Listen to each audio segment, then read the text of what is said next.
पार्वती जी से सखी सब कहतरी कि हे सखी पार्वती जी ई पहले बताइए तो सावन आइल बा तब तो भोला ही ले आवे तब तो चल जाई रउआ। तो पार्वती जी सखी सबसे का कहतरी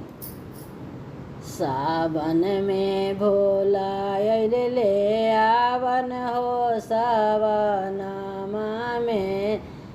ना जइबो सखिया सावन में भोला अइले ले आवन हो सावनमा में ना जइबो सखिया सोने के चौके पर आसन लगाई दे चाहे भोला बैठस चाहे जास हो सावन में ना जइबो सखिया सावन में भोला अइले ले आवन हो सावन में ना जइबो सखिया झझरा सुराही गंगा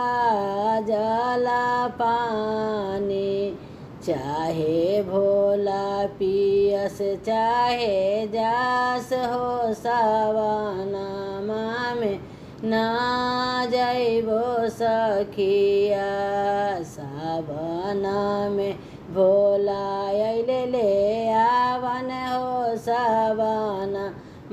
में ना जइबो सखिया सोने के थारियावा में भांगी आधा थोरावा चाहे भोला जे मस चाहे जास हो सावन में ना जइबो सखिया सावन में भोला अइले ले आवन हो सावन में ना जइबो सखिया फूलावा चुनी चुनी से जिया लगावले चाहे भोला सुतस चाहे जास हो सावन में ना जइबो सखिया। हर हर महादेव। दया करी महादेव।